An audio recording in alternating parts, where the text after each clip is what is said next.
The man's small sedan and a laden coal truck came into collision just after 1 o'clock. Witnesses told police the car had been travelling south in a line of traffic on a section of highway currently being upgraded.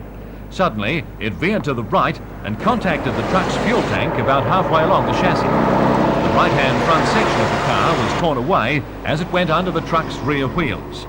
The truck's owner-driver, 35-year-old Stephen Saxby of Swansea, had been taking a load of 17 tonnes of coal from the Chain Valley colliery to the Catherine Hill Bay washery when the accident occurred. Mr Saxby was severely shocked by the incident. He was given oxygen by police rescue staff on the scene and was later taken to hospital for a checkup.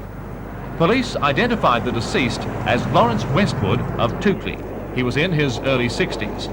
Mr Westwood's death brings the New South Wales road toll to 257 so far this year. At the end of March 1983, 212 people had been killed for that year.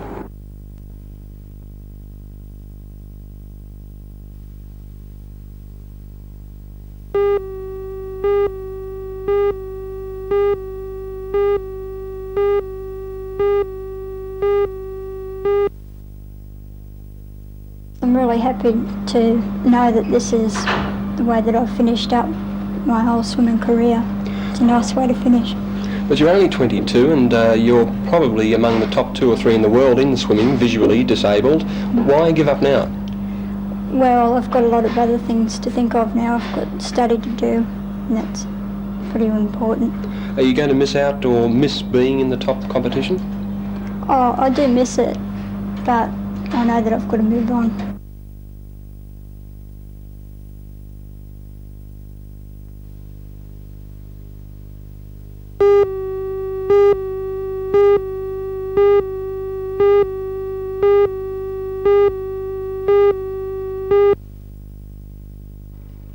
Medford has grown extensively in recent years thanks to the opening of new residential land by the government and private developers.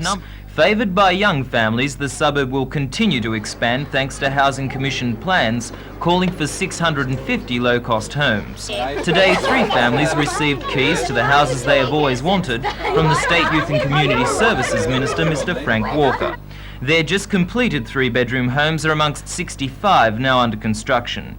Due to the large number of small children in the area, a state government-funded childcare centre will be built and opened in July. A similar centre has been operating in Ballard Street, Maitland since November, and earlier today Mr Walker performed the official opening. It has taken a $190,000 grant to convert an old cottage and build the necessary extensions. 6 full-time staff provide all-day or occasional care for up to 40 preschool-aged children. The Maitland Childcare Centre says that its facilities are much needed.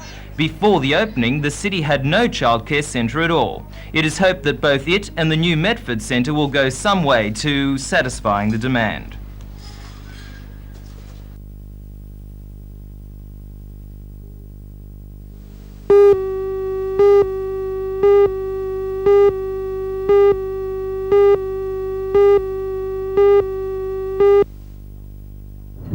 The old way of starting the Le Mans 24-hour motor race was to have drivers run to their cars.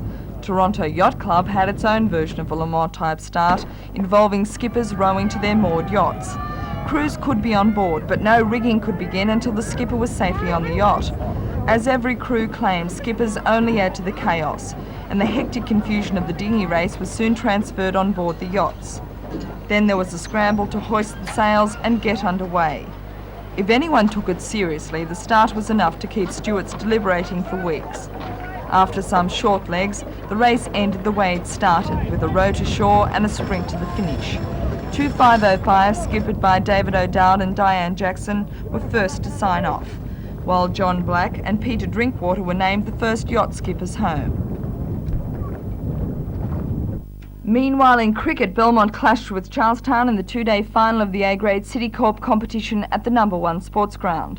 Belmont won the toss and elected to bat on a wicket that looked like a good batting pitch, but things just didn't go right for the side, with opener Russell Neal leaving the crease with a score of 1 for 2. For Neal's opening partner, Adrian Adam, fortunes were worse. He was struck below the heart by a ball from Mick Ryan and rushed to hospital. He was later released and returned to the crease to score a valuable 25, but it was Craig Hamilton who settled in and knocked up 53 runs, putting Belmont in a sound position with a total of 160. For Charlestown, the pick of the bowlers was Mick Ryan, who took 3 for 28. In the second day of play, the Charlestown team, chasing 160 runs, took the overnight score of wickets for runs to a total of 3 for 161 from 64 overs. Robert Dan was first to go for 71, caught off Tom Hope, then Tony Briscoe followed for 36, caught at the wicket off the former international Gary Gilmore. Form batsman Mark Curry went for a duck, another victim of the talented Gilmore. David Young was not out 25 and Mark Hall not out 14. The final score was Belmont all out 160 and Charlestown 3 wickets down for 161.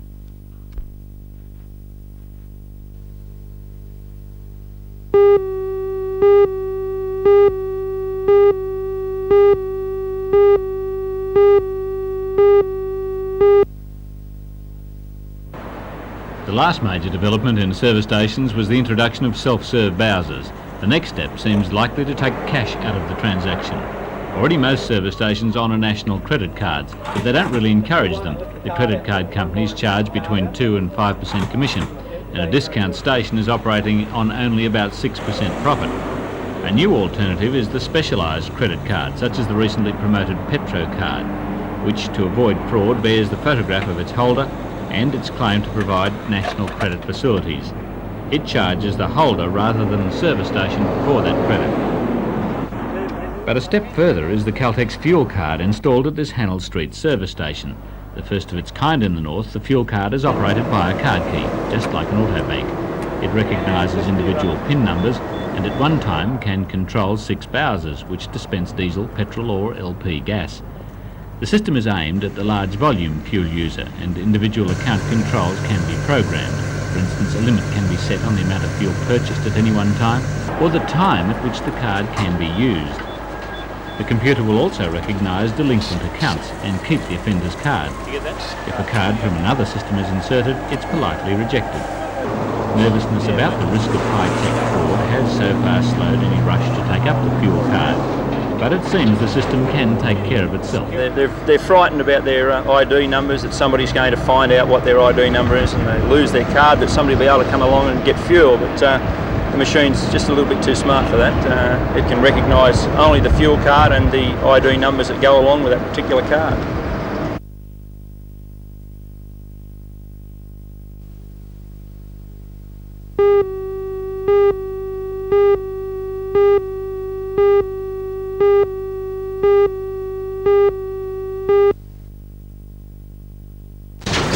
For 10 years, this giant cruiser has fascinated passers-by on Medford Street in Warners Bay. How would they launch it? Would it float nose-heavy or tail-heavy? All questions were finally answered when the 31.5-tonne steel vessel was trucked to Nunnarum today. The cruiser belongs to Les Dora, a steel fabricator well known in Lake Macquarie Basin Circle. Camera-shy Les wasn't interested in talking about the 10 years of work which has gone into the cruiser. He just wanted to see it in the water. But when a boat is some 18 metres long and almost 7 metres wide, launching is not something that can be rushed. The real heroes of the day were the 2 crane drivers. Delicately inched their awkward loads into the water with no hitch. Much relief all round, the cruiser floated true to the waterline and was towed away to a mooring where it will be given some finishing touches.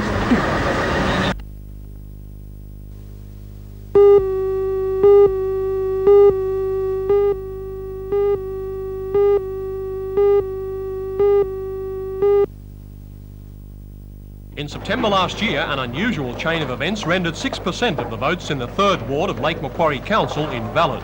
It was found that a booth official at Toronto Public School had tampered with a ballot box before the polls had closed. The town clerk, Mr Harold Cumming, decided to withdraw the 800 votes from counting.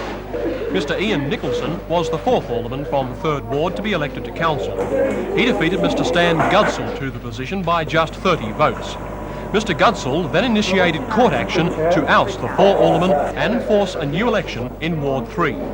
I pursued the matter in the interests of justice and what I believe in, and I feel I've got a duty to the public, to the people in this ward, in the municipality, and for that matter elsewhere, this is what we believe in, and it just can't go on. As a sequel, Wall's End Magistrate Mr Cleary has adjourned the case until May 2nd and has indicated he will order the Town Clerk Mr Cumming to count the invalid ballots and include them in the overall result. This is expected to take place on Friday. He will then submit a report on his findings to the court. Alderman Ian Nicholson, the man who has most to lose if there is a recount, says he welcomes an inquiry which he says will clear the air. The inquiry, I think it's good. It'll solve a lot of suspicions that the people of this ward may have had about us, and I think it'll clear up the whole issue once and for all.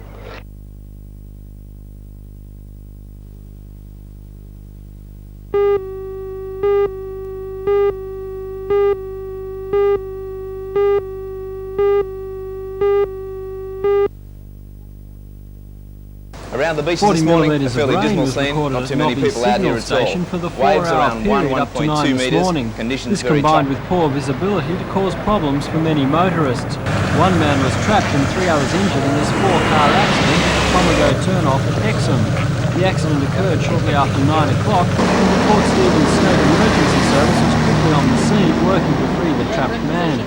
Traffic was banked up for several kilometres towards Raymond Terrace, and the injured were rushed to Martha Hospital. One has serious chest injuries. At the Bayway Caravan Park at Fern Bay, fire engines and the Newcastle State Emergency Service were busy pumping water from flooded caravans. The park's drainage system was unable to cope with the sudden downpour, and firemen expect it won't take long to remove the water.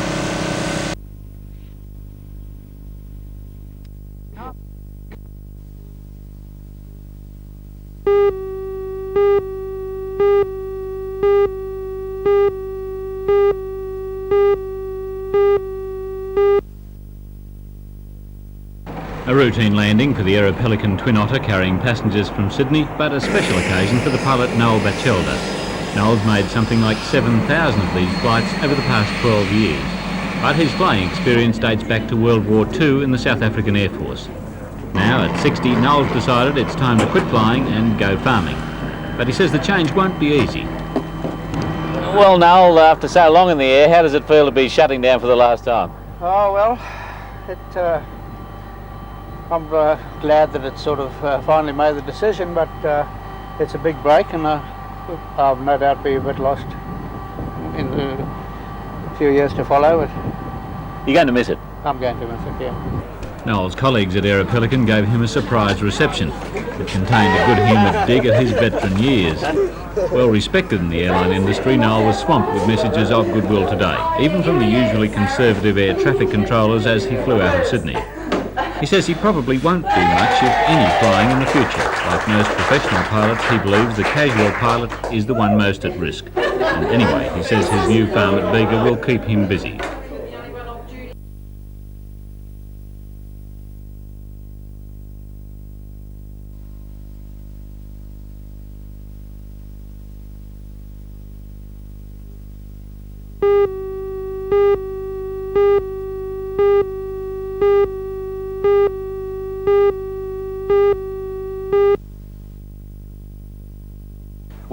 At present, Dr Ed Maltby is a research fellow at the Centre for Resource and Environmental Studies at the Australian National Uni, but he's had experience in wetlands research around the world. And he says that environmental and educational reasons apart, there are now very practical reasons for preserving such areas. One of the main arguments that I am increasingly convinced by is the importance of wetlands in coastal fisheries.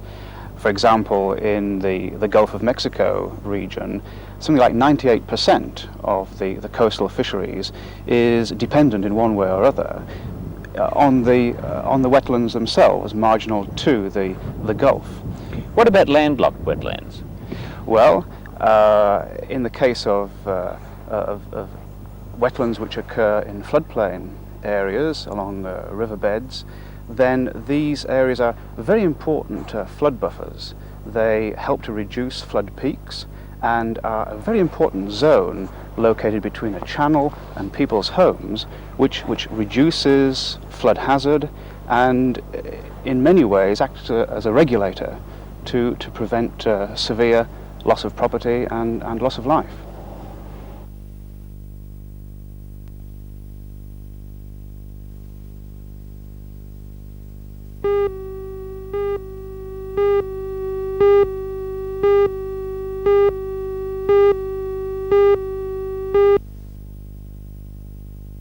Around the 40 millimetres of rain was recorded at Nobby Signal Station in the 6-hour period up to 9 o'clock this morning, and this combined with poor visibility to cause problems for many motorists.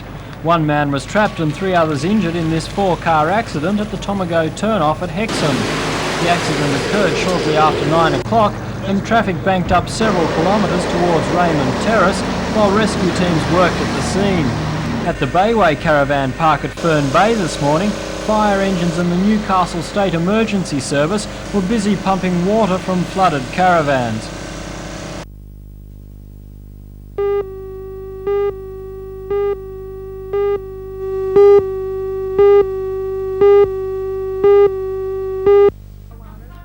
The success of the Marching Koalas has been so spectacular it's easy to forget that the band is actually the area's combined state high schools band. And that means schoolwork and the band's makeup do have to be considered by the Education Department. Some ground rules for the band are at present under discussion.